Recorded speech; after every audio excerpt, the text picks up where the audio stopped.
அஸ்ஸலாமு அலைக்கும் வரஹ்மத்துல்லாஹி வபரகாத்துஹு. அன்புக்குரிய சகோதரர்களே சகோதரிகளே, இன்று சூரத்துல் இஹ்லாஸுடைய விளக்கத்தை உங்களோடு பகிர்ந்து கொள்ளலாம் என்று நினைக்கின்றேன். இன்ஷா அல்லாஹ். சூரத்துல் இஹ்லாஸ் என்பது மிக முக்கியமான ஒரு சூறாவாக காணப்படுகின்றது. அதாவது இந்த சூறாவிலே ஏகத்துவத்தின் அடிப்படை தொடர்பாக மிக சுருக்கமாக, இரத்தின சுருக்கமாக விளக்கப்படுகின்றது. இந்த சூரா 5 முக்கிய விஷயங்களை மையப்படுத்தியுள்ளமையை நாங்கள் கண்டுகொள்ள முடியும். அல்லாஹ்வோடு தொடர்பான 5 விடயங்களாக அந்த விடயங்கள் காணப்படுகின்றன. முதலாவது விடயம், அல்லாஹு தஆலா ஒருவன் என்ற அகீதாவிலே, ஈமானிலே அல்லது நம்பிக்கை கோட்பாட்டிலே மிக பிரதானமான அம்சம். இரண்டாவது அம்சம், அல்லாஹு தஆலா தேவைகளை நிறைவேற்றக்கூடியவன், தேவைகளை அவனிடம் முறையிடலாம், அவன் எவ்வித தேவையும் அற்றவன், ஆனால் தேவைகளை நிறைவேற்றக்கூடியவன் என்ற அஸ்ஸமத் என்ற பிரயோகம். மூன்றாவதாக, அல்லாஹ் அவன் யாரையும் பெற்றெடுக்கவில்லை, அவன் யாருடைய தந்தையும் அல்ல என்ற விஷயம். நான்காவது விஷயம், அவன் யாராலும் பிறந்தவனும் அல்ல, யாருடைய பிள்ளையும் அல்ல, யாருடைய மகனும் அல்ல, யாருடைய தந்தையும் அல்ல என்ற 2 முக்கிய விடயங்கள்.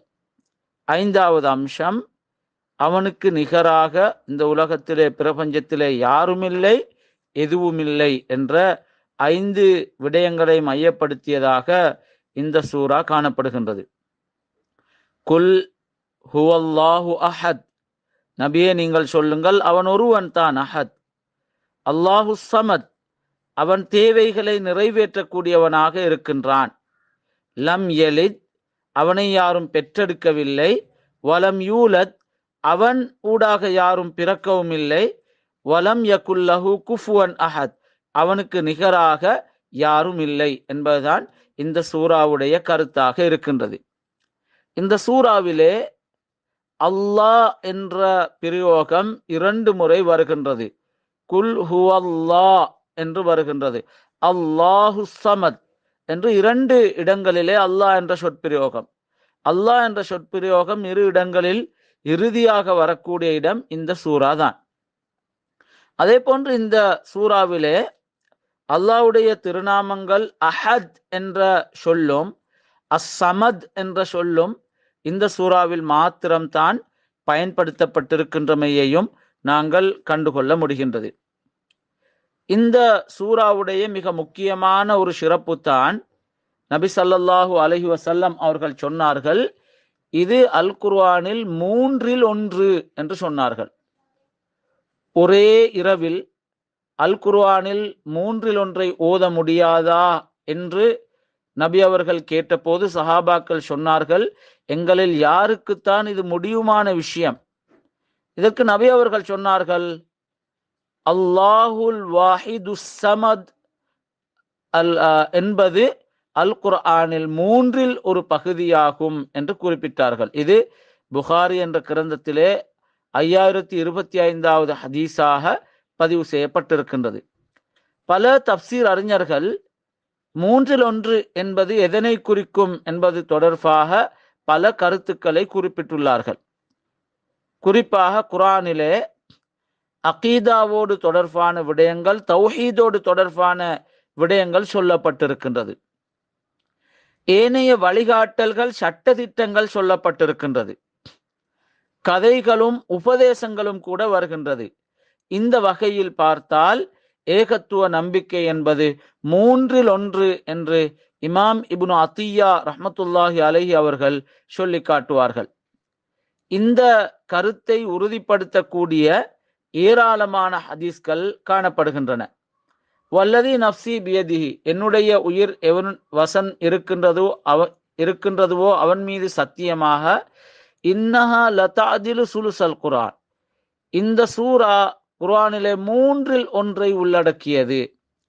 சிலர் சொல்லுவார்கள், இதன் நன்மைதான் அவ்வாறு கிடைக்கின்றது, ஓதுவருக்கு கிடைக்கின்ற நன்மையின் மடங்கை இது குறிக்கும் என்று. ஆனால் அநேகமான இஸ்லாமிய அறிஞர்கள் இதன் உள்ளடக்கம் தான் அது என்று சொல்லுவார்கள். இந்த ஹதீஸ் இப்னு மாஜாவிலே, அஹ்மத் என்ற கிரந்தத்திலே, புகாரியிலே, அபுதாவுதிலே, நசாயிலே, இன்னும் பல கிரந்தங்களிலே பதிவு செய்யப்பட்டிருக்கின்றது. குல் ஹுவல்லாஹு அஹத் சுலுசுல் குர்ஆன் என்று இன்னொரு ஹதீஸ் வருகின்றது. அஹ்மத், நசாய் போன்ற கிரந்தங்களிலே இது பதிவு செய்யப்பட்டிருக்கின்றது. இந்த சூறாவை நாங்கள் பார்த்தோம் என்றால் ஏகத்துவம் தொடர்பாக மிகவும் எளிமையாக 4 ஆயத்துகளிலே விளக்கக்கூடிய ஒரு சூறாவாக இருக்கின்றது. உண்மையிலே அது குர்ஆனுடைய ஒரு அற்புதம், குர்ஆனுடைய ஒரு ஆச்சரியமான விஷயம். அல் குர்ஆன் சூரத்துல் கமரில் 17வது ஆயத்திலே சொல்லக்கூடிய விஷயம், வலகத் யஸ்ஸர்னல் குர்ஆன லிஸ்ஸிக்ர், நீங்கள் சிந்திக்க வேண்டும், உணர்வு பெற வேண்டும் என்பதற்காக குர்ஆனை அவன் இலகுபடுத்தி இருக்கிறான். ஃபஹல் மின் முத்தக்கிர், விளங்கிக் கொள்கின்றவர்கள் இருக்கிறார்களா என்று அல்லாஹ் கேட்கின்றான். உண்மையில் மிக இலகுவான அமைப்பிலே இஸ்லாத்திலே மிக முக்கியமான ஒரு விஷயம் மிக எளிமையாக விளக்கப்பட்டுள்ளமையை இங்கு நாங்கள் கண்டுகொள்கின்றோம். சூரா அன்ஆமிலே அல்லாஹு தாலா 38வது ஆயத்திலே சொல்லுகின்றான், மா ஃபர்ரத்னா ஃபில் கிதாபி மின் ஷை, இந்த குர்ஆனிலே எதனையும் நாங்கள் விட்டு வைக்கவில்லை, தவறி போகவில்லை. எனவே மிக முக்கியமான ஒரு விஷயம் மிக எளிமையான வசனங்களிலே மிக ஆழமாக சொல்லப்பட்டிருப்பது மாத்திரமல்ல, அது அடிக்கடி பயன்படுத்தப்பட வேண்டும் என்று முஸ்லிமுடைய வாழ்க்கையிலே இணைந்திருக்கின்றமையையும் நாங்கள் கண்டுகொள்ள முடியும். இந்த சூறாவின் உள்ளடக்கத்தை நாங்கள் பார்த்தோம் என்றால் இந்த சூறாவிலே 5 முக்கியமான விடயங்கள் உள்ளடங்கி இருக்கின்றது. முதலாவது அல் அஹதியா என்று நாங்கள் சொல்வோம். அஹத் என்ற வார்த்தையோடு தொடர்படக்கூடியது ஒருவன் என்ற விடயம். இரண்டாவது அஸ்ஸமதியா என்ற தேவைகளை நிறைவேற்றுபவன் என்ற கருத்தை தரக்கூடிய விஷயம். மூன்றாவது அல் வலதியா என்ற அல்லாஹ்வுக்கு பிள்ளை உண்டா இருக்கின்றதுவா என்ற விடயம். இதிலே பிள்ளை உண்டு இல்லை என்பது மனைவி ஒன்று இருக்கின்றதுவா இல்லையா என்பதோடும் தொடர்படக்கூடிய விஷயமாக இருக்கின்றது. அடுத்தது அல் வாலிதியா என்று சொல்லப்படக்கூடிய அல்லாஹு தாலா யார் ஏதாவது பிள்ளைகளுக்கு தந்தையாக இருக்கின்றானா என்ற விடயம். இங்கேயும் அல்லாஹ்வுக்கு மனைவி ஒன்று இருக்கின்றாளா இல்லையா என்பது தொடர்பாக மறை கருத்தாக இருக்கின்றது. ஐந்தாவது அல் குஃப்இயா என்ற அல்லாஹ்வுக்கு நிகர் இருக்கின்றதுவா இல்லையா என்பதோடு தொடர்பான 5 விடயங்கள் இங்கே பேசப்படுகின்றமையை நாங்கள் கண்டுகொள்ள முடியும். முதலாவது அம்சமான அல் அஹதியா என்ற விடயத்தை நாங்கள் பார்த்தோம் என்றால், அல்லாஹ் ஒருவன் என்பது எங்களுடைய மிக முக்கியமான நம்பிக்கை மாத்திரமல்ல, குர்ஆன் இதனை மீட்டி பல இடங்களிலே விளக்குகின்றது. உதாரணமாக சூரத்துல் பக்கராவிலே 163வது ஆயத்திலே வ இலாஹுக்கும் இலாஹும் வாஹித், உங்களுடைய இலாஹ் ஒருவன் தான். வாஹித் என்ற அந்த சொற்பிரயோகம், லா இலாஹ இல்லாஹுவ, அவனை தவிர வேறு இலாஹ் இல்லை என்று அல் குர்ஆன் சொல்லுகின்றது. சூரத்துன் நஹலிலே 51வது ஆயத்தை எடுத்தால் வகால் அல்லாஹு தாலா சொல்லுகின்றான், லா தத்தஹிது இலாஹைன் இஸ்னைன், 2 இலாகுகளை நீங்கள் எடுத்துக்கொள்ள வேண்டாம். இன்னமாஹுவ இலாஹுன் வாஹிதுன், இலாஹ் ஒருவன் தான், எனவே எனக்கே நீங்கள் பயந்து நடந்து கொள்ளுங்கள். குர்ஆனிலே அல்லாஹு தாலா கேட்கின்றான், இந்த பிரபஞ்சத்தை இயக்கக்கூடிய 2 சக்திகள் இருந்தால் பிரபஞ்சமே ஸ்தம்பிதமாகி போய்விடும். லவ் கான ஃபீஹிமா ஆலிஹத்துன் இல்லல்லாஹ் லஃபஸததா, பிரபஞ்சம் ஸ்தம்பித்து நிற்கும் என்று குர்ஆன் இந்த ஏகத்துவ நம்பிக்கை அல் அஹதியா என்ற அஹத் என்பதோடு தொடர்பான விஷயத்தை பல இடங்களிலே குர்ஆன் விளக்குகின்றமையை நாங்கள் கண்டுகொள்ள முடிகின்றது. இரண்டாவது அஸ்ஸமதியா என்ற தேவைகளை நிறைவேற்றுபவன் என்ற கருத்தை குர்ஆன் பல இடங்களிலே விளக்குகின்றது. மனிதனுக்கு உதவி தேவைப்படும் போது உதவி செய்வான், பாதுகாப்பு தேவைப்படும் போது பாதுகாப்பான். அவன் விமான பயணம் அல்லது கடற்பயணம் செல்லுகின்ற போது, அபாயங்கள் அவனை சூழுகின்ற போது நாஸ்திகன் கூட கடவுள் நம்பிக்கை உடையவனாக மாறுவான் என்பதனை எங்களுக்கு யதார்த்தமும் நிகழ்வுகளும் குர்ஆனும் உணர்த்துகின்றது. ஒருவனுக்கு தீராத நோய் ஏற்படுகின்ற போது கடவுளே என்று கடவுளை நோக்கி அவன் மீளுகின்றமையை நாங்கள் காண முடியும்.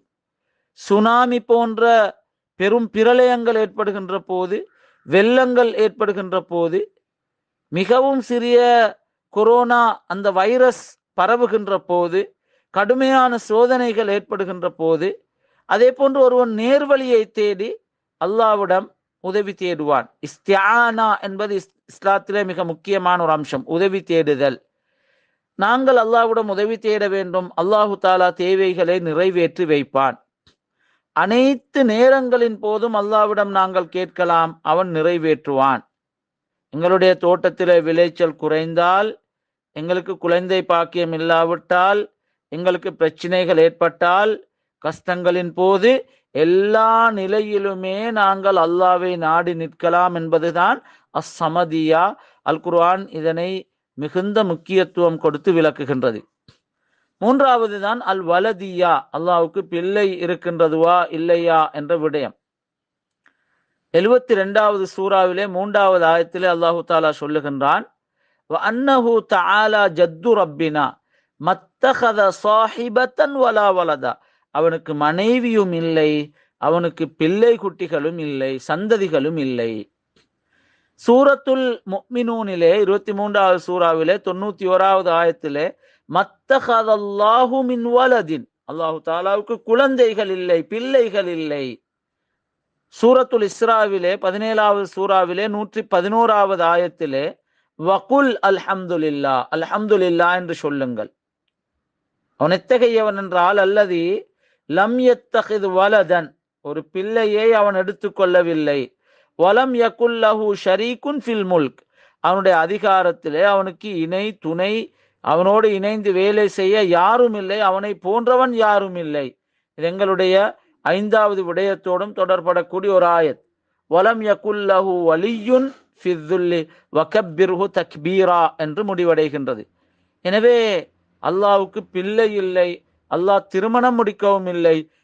திருமணம் முடிக்காத ஒருவருக்கு பிள்ளை இருக்கின்றது என்று சொல்லுவது எவ்வளவு அபத்தமான ஒரு வார்த்தை என்பதனை நாங்கள் புரிந்து கொள்ள வேண்டும். மூன்றாவது அல் வாலிதியா என்ற விடயம். 4வது அம்சம் அல் வாலிதியா, அல்லாஹு தாலா ஒரு தந்தையா என்ற விடயம். 9வது சூறாவிலே 30வது ஆயத், சூரா தௌபாவிலே 30லே வருகின்றது, வகாலத்தில் யஹூத், யூதர்கள் சொன்னார்கள், உஸைர் இப்னுல்லாஹ், உஸைர் அலைஹிஸ்ஸலாம் அவர்கள் அல்லாஹ்வுடைய பிள்ளை என்று சொன்னார்கள். அதே போன்று வகாலத்தின் நசாரா, நசாராக்கள் சொன்னார்கள், அல் மசீஹ் இப்னுல்லாஹ், ஈசா அலைஹிஸ்ஸலாம் அவர்கள் அல்லாஹ்வுடைய பிள்ளை என்று சொன்னார்கள். ذَلِكَ قَوْلُهُمْ بِأَفْوَاهِهِمْ, இது அல்லாஹ்வுடைய வார்த்தை அல்ல, அவர்கள் அவர்களுடைய வாய்கள் மூலம் சொன்ன வார்த்தை என்று அல்லாஹு தாலா சொல்லி காட்டுகின்றான். அதே போன்று 19வது சூறாவிலே 92வது ஆயத்திலே வமா யம்பகி லிர்ரஹ்மானி அன் யத்தகித வலதா, அருளாளன் அன்பாளனான அல்லாஹ்வுக்கு ஒரு பிள்ளையை எடுத்துக்கொள்ள வேண்டிய எந்த அவசியமும் தேவையும் இல்லை என்று அல்லாஹு தாலா சொல்லி காட்டுகின்றான். எனவே இந்த வகையில் உலகத்திலே ஈசா நபியை அல்லாஹ்வுடைய பிள்ளை என்று நம்புகின்றவர்கள் இருக்கின்றார்கள். உஸைர் அலைஹிஸ்ஸலாம் அவர்களை அல்லாஹ்வுடைய பிள்ளைகள் என்று சொல்லுகின்றவர்கள் இருக்கின்றார்கள். ஜாஹிலிய காலத்திலே வாழ்ந்த அரபிகள் மலக்குகளை அல்லாஹ்வுடைய பெண் பிள்ளைகள் என்று நம்பிக்கொண்டிருந்தார்கள். இது பிழையானது. அல்லாஹ்வுக்கு சந்ததியோ மனைவியோ இல்லை என்ற கருத்து இங்கே தெளிவாக சொல்லப்படுகின்றது. 5வது அம்சம்தான் அல் குஃப்இயா என்ற நிகர் என்ற விடயம். அல்லாஹ்வுக்கு நிகராக யாரும் இருக்கிறார்களா மனிதர்கள், அல்லது ஏதாவது பொருட்கள் இருக்கின்றதுவா? காலுத்தஹதல்லாஹு வலதா, அல்லாஹ் ஒரு பிள்ளையை எடுத்துக்கொண்டு விட்டான் என்று சொல்லுகின்றார்கள். சுபஹானஹு, அவன் தூய்மையானவன், அவன் அப்படியானவன் அல்ல. ஹுவல் கனியு, அவன் தேவையற்றவன். லஹு மா ஃபிஸ் ஸமாவாதி வ மா ஃபில் அர்த், வானங்கள் பூமியில் இருக்கின்ற அனைத்தும் அவனுடையது என்று அல்லாஹு தாலா சொல்லி காட்டுகின்றான் 10வது சூறாவிலே 68வது ஆயத்திலே. அவன் தேவையற்றவன், எனவே அவனுக்கு நிகர் யாரும் இல்லை. அதே போன்றுதான் சூரத்து ஷூராவிலே 11வது ஆயத், 42வது சூரா, லைஸ கமிஸ்லிஹி ஷைஉன் வஹுவஸ் ஸமீஉல் அலீம். அவனை போன்று எதுவுமே இல்லை. அவன் கேட்கின்றவன், அவன் பார்க்கின்றவன் என்று அல்லாஹு தாலா சொல்லுகின்றான். அவனை போன்று யாரும் இல்லை, அவனை போன்று எதுவும் இல்லை. நாங்கள் அல் குர்ஆனிலே காணுகின்ற இன்னொரு முக்கியமான அம்சம்தான், இந்த வசனங்களை வைத்து வரலாற்றிலே பலர் குழப்பிக் கொண்டார்கள். அல்லாஹ்வுக்கு உடம்பு இருக்கின்றது என்று சொன்ன முஜஸ்ஸிமாக்கள் இருந்தார்கள். அல்லாஹ்வை படைப்புகளோடு ஒப்பிட்டு விளக்கிய முஷப்பிஹாக்கள் இருந்தார்கள். அல்லாஹ்வை மனிதனுக்கு சமப்படுத்தி விளக்கியவர்கள் காணப்பட்டார்கள். இன்றும் கூட அத்தகைய மனிதர்களை நாங்கள் காணுகின்றோம். அல் குர்ஆன் வசனங்களுக்கு பிழையான விளக்கங்களை தர்க்க ரீதியாக வழங்கி பிழையான கருத்துக்கள் ஊடாக அல்லாஹ் எல்லாம் அல்லாஹ் என்று சொல்லக்கூடியவர்கள் உலகத்திலே இருந்தார்கள், இருக்கிறார்கள். இவர்களை முஜஸ்ஸிமாக்கள் என்று சொன்னார்கள். நவீன காலத்திலும் அத்தகைய முஜஸ்ஸிம்கள் இருக்கின்றார்கள். நாங்கள் காணுகின்றோம், உதாரணமாக எல்லா பொருட்களையும் அல்லாஹ் என்று சொல்லுகின்றவர்கள் இருக்கின்றார்கள். அவர்கள் அல் குர்ஆன் வசனத்துக்கு, ஹதீஸ் வசனங்களுக்கு தர்க்க ரீதியான விளக்கங்களை சொல்லி பிழையான விளக்கங்களை சொல்லி விளக்குவார்கள். உதாரணமாக அல்லாஹ்வுடைய பண்புகளை விளக்கக்கூடிய ஆயாத்து சிஃபாத் என்று சொல்லக்கூடிய வசனங்கள், அதிலே குர்ஆனிலே மிக தெளிவாக வருகின்றது. யதுல்லா அல்லாஹ்வுடைய கை, வஜ்ஹுல்லா அல்லாஹ்வுடைய முகம், சாக்குல்லா அல்லாஹ்வுடைய கால், இஸ்தவா அலல் அர்ஷ் அர்ஷிலே அவன் அமர்ந்தான் போன்ற சொற்பிரயோகங்களுக்கு பிழையான விளக்கங்களை கொடுத்து அல்லாஹ்வுடைய கை மனித கை போன்றது, அல்லாஹ்வுடைய முகம் மனித முகம் போன்றது, அல்லாஹ்வுடைய கால் மனித கால் போன்றது, மனிதன் அமர்வது போல்தான் அல்லாஹ்வும் அமர்ந்து கொண்டான் என்று விளக்குகின்றவர்கள், விளக்கியவர்கள் இருந்தார்கள். உண்மையில் இங்கே நாங்கள் விளங்கிக் கொள்ள வேண்டிய மிக முக்கியமான விஷயம், அல்லாஹ்வுடைய கை, அல்லாஹ்வுடைய முகம், அல்லாஹ்வுடைய கால் என்ற எதனையும் யாரும் எதற்கும் ஒப்பிட முடியாது என்பதுதான் இங்கே அல்லாஹு தாலா சொல்லி காட்டுகின்ற வசனம். வலம் யகுல்லஹு குஃபுவன் அஹத். அல்லாஹு தாலாவுக்கு நிகராக யாரும் இல்லை, எதுவும் இல்லை. லைஸ கமிஸ்லிஹி ஷைஉன், அவனை போன்று எதுவும் இல்லை என்ற இந்த வசனங்கள் அல்லாஹ்வுக்கு நிகராக எங்களுக்கு எதனையும் சொல்ல முடியாது என்று சொல்லி காட்டுகின்றது. இந்த சூறாவை நாங்கள் பொதுவாக நோக்குவோம் என்றால் சூறாவிலே சில முக்கியமான கருத்துக்கள் காணப்படுகின்றன. முதலாவது அம்சம், இந்த அஹத் என்ற ஏகத்துவம் தொடர்பாக, அகீதாவோடு தொடர்பான மிக முக்கியமான, நம்பிக்கை கோட்பாட்டோடு தொடர்பான மிக முக்கியமான விஷயங்கள் இந்த சூறாவிலே இருக்கின்றது. அஹதியத்துல் வுஜூத், இருப்பது அல்லாஹ் மாத்திரம்தான். அல்லாஹ் வுஜூத், உள்ளமை, இருக்கின்றமை. அல்லாஹ் ஒருவன் இருக்கிறான், அவன் தனிமையாக இருக்கின்றான், தனிமையாக செயல்படுகின்றான் என்ற விஷயம். அஹதியத்துல் ஃபாயிலியா, அவன் தனியாக செயல்படுகின்றான் என்ற அந்த நம்பிக்கை. நோயை குணப்படுத்துவது, பிரபஞ்சத்தை இயக்குவது, ரிஸ்கை வழங்குவது, படைப்பது, அழிப்பது, அனைத்தும் அல்லாஹ் தனிமையாக இருந்து செய்கின்ற செயல்பாடுகள். ஏகன், அதிலே அவனுக்கு இணை யாரும் இல்லை. மூன்றாவது அத்தஹர்ருர் மினல் குயூத், விலங்குகளிலிருந்து எங்களை நாங்கள் விடுவித்துக் கொள்வது. எங்களுடைய மனோ இச்சைகள், எங்களுடைய பயங்கள், எங்களுடைய ஆசைகள், இப்படியான எங்களுக்கு நாங்களே போட்டிருக்கின்ற விலங்குகளிலிருந்து நாங்கள் விடுதலையாக வேண்டுமாக இருந்தால் அல்லாஹ்வோடு நாங்கள் சங்கமிக்க வேண்டும் என்பதனை இந்த வசனங்கள் எங்களுக்கு தெளிவாக விளக்குகின்றது. இரண்டாவது விஷயம், இந்த சூரா 4 ஆயத்துக்களை கொண்ட இந்த சூறாவிலே சொல்லப்படுகின்ற இந்த அகீதாவோடு, தௌஹீதோடு, ஏகத்துவத்தோடு தொடர்பான இந்த விஷயங்கள் ஒரு மன்ஹஜுல் ஹயாத், அதாவது வாழ்க்கைக்கான வழிகாட்டலாக இருக்கின்றது. இது ஒரு வாழ்க்கைக்கான வழிகாட்டல். உண்மையில் குர்ஆன் என்பது முழு வாழ்க்கைக்குமான வழிகாட்டல், மன்ஹஜுன் காமில் என்று சொல்லுவார்கள். அது அல்லாஹ்வை எவ்வாறு இபாதத் செய்யலாம், அவனுக்கு மாத்திரம் எப்படி நாங்கள் கட்டுப்பட்டு வழிபடலாம் என்பது தொடர்பான ஒரு வழிகாட்டல்.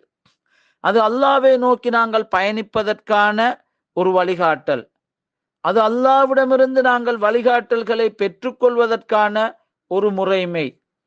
அது எங்களுடைய சக்கனாத்துகள், ஹரக்காத்துகள், அசைவுகள், செயல்பாடுகள் அனைத்தையுமே ஒழுங்குபடுத்தக்கூடிய ஒரு வழிகாட்டல். அது மனித உள்ளத்தையும் பிரபஞ்சத்தில் இருக்கின்ற ஏனைய அனைத்தையும் இணைக்கக்கூடிய ஒரு வழிகாட்டல். இது ஒரு உயர்தரமான வழிகாட்டல். இது ஒரு தெய்வீக வழிகாட்டல். எனவே இந்த தௌஹீத் என்பது முழு மனித வாழ்வோடும் தொடர்பான ஒரு விஷயம். மிக எளிமையாக இங்கே விளக்கப்பட்டிருக்கின்றது. இந்த சூராவின் சிறப்பம்சங்களை நாங்கள் எடுத்து நோக்கினால், இது அல் குர்ஆனிலே 3 ஒரு பகுதியை தன்னகத்தே உள்ளடக்கியது. இந்த சூராவை நபி அவர்கள் சுன்னத்தான தொழுகைகளிலே அதிகமாக ஓதியிருக்கிறார்கள். அது மாத்திரமல்ல, ஒருவன் தவாப் செய்துவிட்டு தவாப் முடிந்ததன் பின்னர் தொழுகின்ற 2 ரக்காத்துகளிலே 2வது ரக்காத்திலே சூரத்துல் இஹ்லாஸை ஓதுவது சுன்னத். ஏனைய பல சுன்னத்தான முன்பின் சுன்னத்துகளிலே சூரத்துல் இஹ்லாஸை நபி அவர்கள் ஓதியிருக்கிறார்கள். அது மாத்திரமல்ல, ஃபர்லான தொழுகையை தொடர்ந்து ஓதுகின்ற திக்ருகள், ஔராதுகள் வரிசையிலே இந்த சூராவை நபி அவர்கள் தொடர்ந்து ஓதியிருக்கிறார்கள். ஒவ்வொரு நாளும் 5 நேர தொழுகைகளின் பின்னரும் 3 விடுத்தங்கள் ஓதியிருக்கிறார்கள். மேலதிகமாக காலையிலே 3 விடுத்தங்கள், மாலையிலே 3 விடுத்தங்கள் ஓதியிருக்கின்றார்கள். தூங்குகின்ற போது இதனை ஓதியிருக்கின்றார்கள், எழும்பியவுடன் ஓதியிருக்கிறார்கள். யாருக்காவது நோய் வந்தால் ஓதி பார்ப்பதற்காக இந்த சூறாவை ஓதியிருக்கிறார்கள். தீமையிலிருந்து பாதுகாப்பு பெறுவதற்கு இதனை ஓதியிருக்கிறார்கள். நபி அவர்கள் இதனை ஊதி, கைகளிலே ஊதி, உடம்பு முழுக்க தேய்த்து கொண்டிருக்கிறார்கள். இந்த சூறாவை ஓதினால் இறை நேசம் கிடைக்கும் என்றும் நபி அவர்கள் சொல்லி காட்டினார்கள். புகாரியிலே 7375வது ஹதீஸாக, முஸ்லிமிலே 1926வது ஹதீஸாக பதிவு செய்யப்பட்டிருக்கின்றது. ஒரு மனிதர், அவர் இந்த சூறாவை ஓதி தொழுகின்றார். எப்பொழுதும் இமாமத் செய்கின்ற போது இந்த சூறாவை அதிகமாக அவர் ஓதுகின்றார். இது தொடர்பாக நபி ஸல்லல்லாஹு அலைஹி வஸல்லம் அவர்களிடம் கேட்கப்பட்டது. அந்த மனிதரை அழைத்து நபி அவர்கள் கேட்டார்கள், ஏன் நீங்கள் இந்த சூறாவோடு சுருக்கிக் கொள்கின்றீர்கள்? இதனை விட வேறு சூறாக்களை ஓதலாம் அல்லவா? அதற்கு அவர் சொன்னார்கள், இன்னி உஹிப்புஹா, அந்த சூறாவை நான் நேசிக்கிறேன், இந்த சூறாவை ஓதி தொழுவிப்பதனை நான் நேசிக்கிறேன். லி அன்னஹா சிஃபத்துர் ரஹ்மான், இது ரஹ்மானுடைய ஒரு பண்பாக இருக்கின்றது. நபி ஸல்லல்லாஹு அலைஹி வஸல்லம் அவர்கள் சொன்னார்கள், அக்பிரு, அந்த மனிதருக்கு சொல்லுங்கள், பி அன்னல்லாஹ யுஹிப்புஹு, அல்லாஹு தஆலா அவரை விரும்புகின்றான். இன்னொரு ரிவாயத்திலே வருகின்றது, அக்பிருஹு பி அன்னர் ரஹ்மான யுஹிப்புஹு, ரஹ்மான் அவரை விரும்புகின்றார் என்று சொல்லுங்கள் என்று வருகின்றது. எனவே அன்புக்குரிய சகோதரர்களே, இந்த சூரா ஆழமாக விளக்க முடியுமான ஒரு சூரா. அல் குர்ஆன் முழு மனிதனுக்குமான வழிகாட்டி என்ற வகையில், முழு வாழ்க்கைக்குமான வழிகாட்டல் என்ற வகையில், அதிலே நிறைய விடயங்கள் தௌஹீதோடு தொடர்படுகின்றது, ஏகத்துவத்தோடு தொடர்படுகின்றது. அந்த வழிகாட்டல் அனைத்தும் ஏகத்துவ நம்பிக்கையோடு தொடர்படுகின்றது. இஸ்லாத்தை பொறுத்தவரையில் அகீதா என்பது, ஈமான் என்பது, நம்பிக்கை என்பது வெறும் நம்பிக்கை மாத்திரமல்ல, அது செயலோடு தொடர்படுகின்றது. அல்லாஹ்வுடன் தொடர்பான செயலாக இருக்கலாம், மனிதனோடு தொடர்பான செயலாக இருக்கலாம். எனவே நம்பிக்கையும் செயல்பாடும் ஒன்றோடு ஒன்று இணைந்தது என்ற வகையில் இந்த சூரா சொல்லக்கூடிய எளிமையான கருத்துக்கள் முழு வாழ்க்கையோடும் தொடர்பானது, முழு வாழ்க்கையிலும் அடிக்கடி நினைவு கூறப்பட வேண்டியது என்ற வகையில் தான் நபி ஸல்லல்லாஹு அலைஹி வஸல்லம் அவர்கள் ஒவ்வொரு நாளிலும் பல பல விடுத்தங்கள் இந்த சூறாவை நினைவு கூர்ந்தார்கள்.